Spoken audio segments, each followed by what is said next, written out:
is the duty of leaders to lead, of the creative to create, of the daring to do. The free world expects leadership of us. Its fate and our fate depends upon our leadership. We are industrious, inventive, restless, with the fires that burn within us. Well, I say that nothing is easy, and the best things are the hardest. And all our troubles, all our immense difficulties, now and in the future, can I say, be solved if we have the will, the courage. The future is to those who take it. You are not a typical venture capitalist. In fact, as an entrepreneur for probably more years than you were a venture capitalist, you've transformed industries. And I think you, even as an investor, are not investing in the typical things that investors invest in. And without a doubt, there is no underlying mold that you're following. In fact, you broke the mold for venture capital investing in this sector. And I'd love to ask you about how you view today, this moment, the opportunity to think different as an investor and venture capitalist, and how you're thinking about this moment in time that we're in. Thanks, and thanks very much for having me and everybody here. It's always fun to talk to entrepreneurs and people trying to change the system. I know I feel like I'm more of a troll than an investor, because I like changing things, and whatever it is, you sort of try and disrupt it and be a little painful, and it's just fun. To me, there's two kinds of healthcare investors. There's investors who the first question they ask is, what is billing codes, or how does this fit into today's systems? And that may be interesting to a lot of people, and there's a lot of money floating around, a lot of inefficiency, and a lot of money can be made. Frankly, it's completely uninteresting to me. I'm very interested in inventing new stuff, finding new ways to treat things, approaching things where it changes practice very radically. And I think the time is exactly right. First, one thing people forget is the US is a very small part of the global healthcare system. It is some single-digit percentage of the global population that needs healthcare. And so we shouldn't let CPT codes and billing codes or procedures change that. Most people don't care about them, and their healthcare doesn't depend on it. So first, I love taking a global perspective. Also, it's very hard to change any system from the inside. If you look at who changed automobiles, it wasn't General Motors, it was Tesla and maybe Google with driverless cars. If you look at who changed media, it wasn't NBC or CBS, it was YouTube and things like that. If you look at who changed space, it wasn't Lockheed or Boeing, it was SpaceX. If you look at retailing, it wasn't Walmart, it was Amazon. I can't think of a single area where innovation came from the inside. So that's good news for people who are trying to work outside the system and find excuses to be compatible. You have to be. You have to hack your way into the system and existing practice. That's very important, but that's a tactic, not the mission. So people who are trying to change things are the ones that are really, really interesting to me, do things in a radical way. I'll give you a few examples. If you are a cardiac patient, other than your acute care when you had a heart attack or some event, you're seeing your cardiologist for 10, 15, 20 minutes a year. What happens the rest of the time, 365 days, most 99.9% of the time, you're not being monitored. That's really interesting. And talk to anybody who's had a cardiac event, and they're always worried. Now, Can you meet that need, give them peace of mind, do early detection if they're going to have another attack or a stroke or event? That's really interesting, and it's new science because cardiologists weren't trained in that. Take mental health. You might get a psychiatrist, you have a problem, you seek somebody out, in 3 weeks you get an appointment. That's a really bad way to do things. If you can monitor somebody's cell phone and see how long they take to respond to a text message, or how often they look at their Twitter or Facebook messages, or where they're going, or if they got out of bed because you know where the phone is, you can monitor mental health 24/7. You can be predictive of when they're starting a bipolar episode or a manic depressive episode. That's new science applied to medicine to make medicine much better, also incidentally much cheaper. Whenever you rely on humans, you're not going to get the quality and consistency that you can get with these kind of 24/7, really inexpensive monitoring. So no matter which area you look at, I think there's really interesting value to be added. That doesn't change traditional practice of what a doctor does yet, but it does enhance it significantly, make it much better. I can't imagine why you'd need a radiologist to read a chart or an imaging study. Machines do that much better. So Sorry, I went on forever. No, it's fantastic. Playing off this a little bit. I didn't know what questions he'd ask. I just... Do you think entrepreneurs in this sector are being bold enough?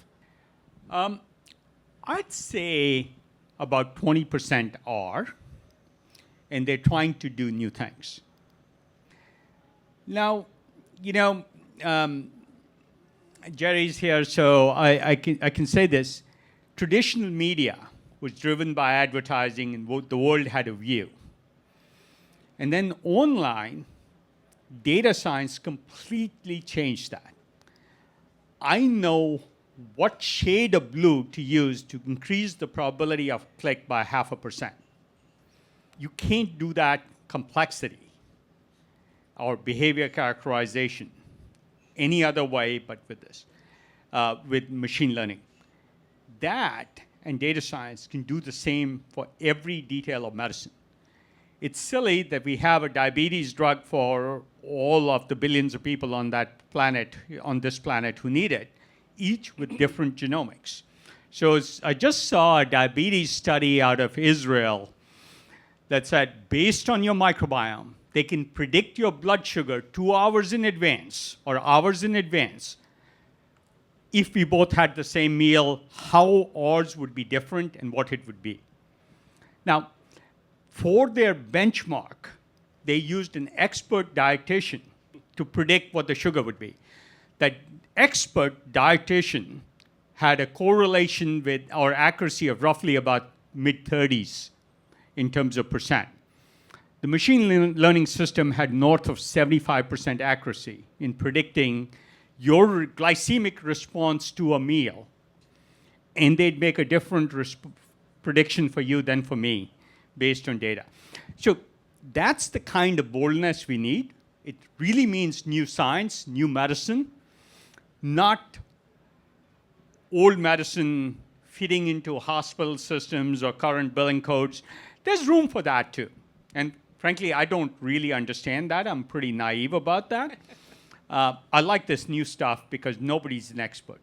So if an entrepreneur walks in the door and happens to be able to get a meeting with you or you meet someone and they're thinking about the traditional challenges and questions they get from traditional thinking venture capitalists and investors, which I think a lot of entrepreneurs get beat up every day by those looking for answers to how things fit into today's system.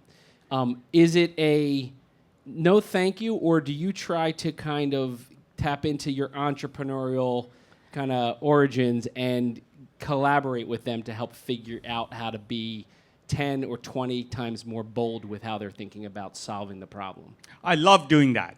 So my funnest meetings are where somebody comes in prepped on how to speak to healthcare investors, and they do all this traditional stuff. And then they'll meekly say something on the side, and I'll say, tell me more. And then they'll admit they were told not to talk about what they really believed and how to package their idea around what's expected and which billing code it fits. And I love those meetings. To think outside the box. People are, frankly, are discouraged from doing what they really should be doing, where the really large innovations are, where the large gains are had. Now, if you're an investor, I can see how you want to just invest in the next version of GM's car, and you wouldn't take the bet that a Tesla with no expertise in building cars could do something new or different. To me, that's much more interesting. It's much riskier, but it's where all the large impact happens. Two of my favorite quotes, one was from Martin Luther King, which said, human progress depends on the socially maladjusted. And the other one was from George Bernard Shaw, who said, reasonable people fit themselves into the world. Unreasonable people try and fit the world to themselves. Hence, human progress depends on the unreasonable man. He should have said man or woman, but I really think that's true of every area, which is why almost no large innovation came out of a traditional business, no matter whether General Motors or GE or Walmart.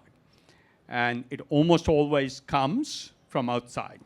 So as you think about those who think that way, the entrepreneurs who think the way you're describing, so we call the entrepreneurs in Startup Health, as you know, healthcare transformers, and they all walk around with this pin and can self-identify, and there is without a doubt a healthcare transformer mindset that makes the kinds of entrepreneurs that are really going to transform this industry in particular different. Not talking about your companies, but talking about the entrepreneurs that you're having the most fun with. What are some of the characteristics, their mindset and other things, that would help you say, if you could multiply or rubber stamp some of those characteristics into other entrepreneurs, you'd be making more investments? You know, first, generally, not always, they're sort of deeply knowledgeable in some area. Often, again, not always, they are naive about healthcare. And so they're able to think outside the box, and they're not too constrained. And I find if an entrepreneur is like that, and you team them up with somebody who knows something about the healthcare system, so they can lay the caution flags out of why entrepreneurs fail, and they fail often, that's a very good combination. But somebody who says, I have a vision for how I'm going to transform something, often for some personal reasons. My father had a heart attack, my family is diabetic, or has a history of Alzheimer's, or you pick your favorite. That passion and knowledge-driven entrepreneur, they're the ones who cause most of the change. Those who do startups to make money get too pragmatic too quickly and will not be transformative, in my view. Do you think there are other characteristics, or what are some of the other characteristics that you would use to describe, again, going back to some of your current partners that you're investing with or investing in and developing, what other characteristics kind of are now looking at them kind of maybe with some pattern recognition you'd say seem to be the ones you gravitate to? Well, so there's one question, which is what makes a successful entrepreneur. Another, what I gravitate to, and that's a subset of great entrepreneurs. I want to be clear, because there's more than one way to be successful. So almost all the great entrepreneurs have great vision. They have a mission and a passion. The reason that's important is every startup runs into lots of scary problems. And the ones who have a mission and a passion, almost a religion about it, they just don't give up. When you have to bang your head against the wall and you're running out of cash and nothing seems to be working, you need a religious fervor to break through those walls and keep banging your head till you punch through. It's really hard being an entrepreneur, and I find the people who are too pragmatic find something else to do. And the ones who are mission-driven just sort of drive through that wall. It's sort of one of those old sayings, you keep trying till you succeed, and you don't give up. So that's really important. I think depth of knowledge and thoughtfulness are really important. Now it turns out there's the dreamers with the big vision. That's necessary, but it's not sufficient. The really good entrepreneurs get very pragmatic. So here's sort of the way I would describe that characteristic of an entrepreneur. If you're trying to cross a stream, you have sort of this mission to cross the stream. But if anybody's tried to do that across flowing waters, you almost never go direct. You zigzag to the left, you find stepping stones, you might find a log. And this zigging, zagging departs from the vision and the mission to be tactical. And it's sort of this schizophrenic personality between being mission-driven and visionary and being very tactical and pragmatic. The way I like to think about it, good entrepreneurs use each stepping stone to gather the resources to get to the next stepping stone. And the zigzagging is okay, but eventually their goal is to get across. So that to me is a really important description of what good entrepreneurs do, this sort of pragmatism with mission.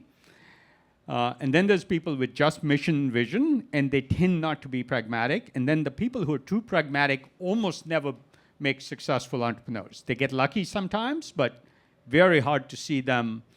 Too pragmatic is the wrong way to be a great entrepreneur, a transformative entrepreneur. Now, the ones I love are the ones that are the science nerds. I love going into deep science, talking about a new approach to measuring something, a better sensor, better data science to detect something, a digital drug, how you could affect the brain and hence body function through behavior change. I love science, and so I gravitate to that a lot. The very effective workflow stuff in hospitals and things, that's a little less interesting to me. Do you, and one of the things that our chairman, Jerry Levin, focused on very early on in the development, support, and encouragement behind Startup Health was the power of storytelling. And I know you're equally passionate about that. We were in the green room back there with talking with Jerry and Vinod, and they were sharing quips about the art of storytelling, and there's always a story behind every one, but also the genesis of every company. Can you talk about your views on the power of that and how that plays a role even in the interactions you have early on? So mission and vision I've talked about, and that's really important. But think of the practical day-to-day things you have to do. Like driving up here, I was talking to somebody, and they have a really great job making a lot of money, and I'm saying, hey, drop that and join this 6-person team. Right? And their wife's saying, no way. Unless you're good at communicating what you do, and that's really storytelling, you're not going to convince those people. And when the going gets tough, and I like to say entrepreneurship is a roller coaster where the highs are high and the lows are really, really low. Sometimes in the same day. Sometimes in the same day. And when you're at the bottom of the roller coaster, storytelling to motivate your team to redouble efforts to bang against the wall, your head against the wall, those are really important skills. And if you're an entrepreneur, you're selling employees, you're selling customers, you're selling investors, you're selling everybody all the time. And storytelling is a well-established way to get people rallied, emotional, committed to you unreasonably. It doesn't make economic sense. The odds of success are low. They're giving up a cushy job. They're giving up family time. There's a lot of hard things you do as an entrepreneur, and storytelling is very important. I have a couple more questions specifically around some different topics, but very related. You're incredibly passionate about peer support, trusted peer networks. One of the underlying components, really, of what I think has made Startup Health so successful so quickly is the power of a community of entrepreneurs, like-minded individuals, all acting like an army, bound together, transforming healthcare together. What are your thoughts about the view that that kind of community can do some great work together, acting both together and separately, but harnessing the power of the network effect? How many people here have been entrepreneurs? Can I have a show? Okay, great. I like to say building a successful startup is first figuring out all the wrong ways to do things. Because it seems like you keep making mistakes and doing things wrong one after another till you figure out the only thing left is the right way to do it. And if you persisted, you discover that one way. Sometimes I describe it as trying things long enough to give yourself a chance to get lucky. That really is the essence of entrepreneurship, this iterative learning. You make these mistakes, you fix them quickly, you learn from it, you try the next thing. Your next thing is a more intelligent guess at what to try. If you're innovating in new areas, there is no rules. There are no experts. So you're always in this learning mode and iterating through learning, very much the way evolutionary biology works. Startups work the same way. To your question, if you have an ecosystem around you of mistakes other people are making, you can learn a lot from them. If you're making mistakes, they can ask you questions that make you think harder. And most of the time, I like to say startups get the 2 or 3 macro things right pretty easily. There's 100 small things you get wrong. And the only way to get past them is get lots of hard questions. And the sooner you get those questions, and these are the questions you didn't even know were questions or didn't think about, and how many entrepreneurs have said a year later, oh, I wish I'd known this, right? That, if you get lots of hard questions around you, you learn faster and you increase your probability of success. And every single thing you do is about increasing your probability of success. Nothing guarantees success, and there's no right way. So sometimes I tell entrepreneurs, and don't do this to me, but even if you don't need funds, go talk to VCs about funding, because every criticism, when they tell you what you're doing right and what they're excited about, it isn't going to help. You already know that. When they tell you the things they're concerned about, if you can pull that out of them, those are really valuable questions to put in your repertoire of questions to think about, ask, question yourself. And the faster you ask those questions, and communities really help with that. Do you think there are, so when you look at an entrepreneurial community, a trusted peer network, there's the right way of leveraging it and the wrong way. What would you say is the most powerful way of actually activating the power of that network effect? If you're an entrepreneur, either just becoming part of it or always been a part of it, but never really tapping into the power of it, what would you say would be a strategy for them to think about? Yeah, so there's 2 conflicting things I said. Some of you may have caught it, some of you didn't. You're always in selling mode. Well, what you really want is the input on the things you're doing wrong. And it's so easy to get defensive when somebody challenges your sales pitch. You need to sell and convince people. But at the same time, what's really, really valuable is all the hard questions, the things you didn't think about. And so encouraging those questions, encouraging that feedback is very hard, because people are naturally averse to being impolite, challenging. They want to be nice, they want to be liked, they have no stake. They're not going to tell you you're really screwed up about this assumption. Having a demeanor that encourages that feedback One of the things when we started Khosla Ventures, I put on my website is I prefer brutal honesty to hypocritical politeness. 95% of the time, 95% of the people will be hypocritically polite and make you feel good. That's not what's valuable. The inverse, like help me by telling me what's wrong, not what's right. Inviting that is very, very important. If you've read any book on group dynamics or staff meetings or group meetings, encouraging, this is why hierarchies in big companies don't work, because people are afraid to speak up.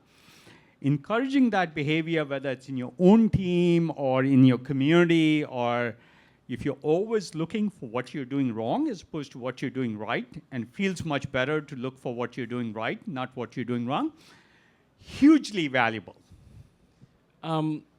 What's your unique ability? That's probably two things. I've done this long enough where I feel like I've screwed up more often than anybody else. I mean, I feel like some days I feel so stupid, like, why didn't I think of this earlier? So accumulating a series of mistakes, I have a large library of things I've screwed up on. I think that's really valuable. But I never assume anything is true. I ask a lot of questions. And I'm always looking for what could be different. In fact, I'm just sort of reading a book that I've just started called Mindset by Carol Dweck on fixed mindsets and exploratory mindsets. I think it's worth reading, though I'll finish it and then see if I agree. But the beginning of it is very good. With respect to, do you have a fixed mindset or a closed, open mindset? Yeah, in fact, that's one of the foundations of our program, and that we're actually rolling out as our 2016 curriculum is around the healthcare transformer mindset. And what's interesting is it doesn't cost any money for a mindset. And oftentimes what entrepreneurs don't realize is the power of how they think about this. Yeah. What would you... So I'm going to just stop you there for a second, because you said something really important. I find people who have less money do better in building their startup because they question many more things. You know, if you got $50 million in the bank, you make a series of assumptions, you start executing on them. If you have 500,000, every $10,000 is valuable, and you question a lot more. So this learning process I talked about becomes much more important, and you're likely to build a much better plan with less money. So many years ago, I don't like talking to venture capitalists, but the only time I went to Who the here likes talking to venture capitalists? Got a like-minded people in here. I may be the only person in the venture capital business that isn't a member of the National Venture Capital Association. And I've gone to their meeting once, and it was to talk about this issue. I analyzed all my venture investments across all time. And I found I made more absolute money, even at the median, when I invested less than $2 million than when I invested more than 10. Now think about it. And I said, boy, that's really puzzling. What happened is, when it's less than 2, you're engaging with the entrepreneur more. It's not a board meeting, it's a phone conversation. It's a much more open dialogue than a pre-prepared presentation. And you start getting to the crux much more easily, and you get much better plans. Between a much better plan that has many more assumptions vetted and more money, I'd pick the much better plan every single time. I was shocked at this analysis. Do you think, when you look at the decisions on those companies that were less than 2 million, were they first-time entrepreneurs, second time, or do you look at the kind of stage of that entrepreneur in their career as any determination of either the success or failure of those investments? You know, most of those were early stage. Because if they were second or third time, they raised a lot more money generally. Yeah, the big ideas all came out of smaller financings and much more interactive evolution of the business plan or evolution of the team. Like, you really need, this is a big risk, hire that kind of person to go address this risk. How many people build their team based on the risks as opposed to function? I need a marketing guy, or I need a engineering guy, or I need a sales guy. That's, if your risk is in one place, you sort of have that dialogue. The same thing, if you go to lots of VCs and they critique a risk, say, this is what I'm worried about, go address that risk first on small amount of money. So if you fail, you'll fail small. If you succeed, you'll have eliminated the risks early with small amounts of money. You truly embody, although you plead ignorance on all things healthcare, we do all believe that you are going to be one of the reasons why a decade from now we look back and this industry doesn't look like it does today. So thank you for spending today with us. Thank you for being an active member, and your firm being an active member of the Startup Health Network. And as I know everybody here today enjoyed, thank you so much for sharing your view and your wisdom with us. And we look forward to doing it again, hopefully sooner than 2 years. Great. Thank you, everybody.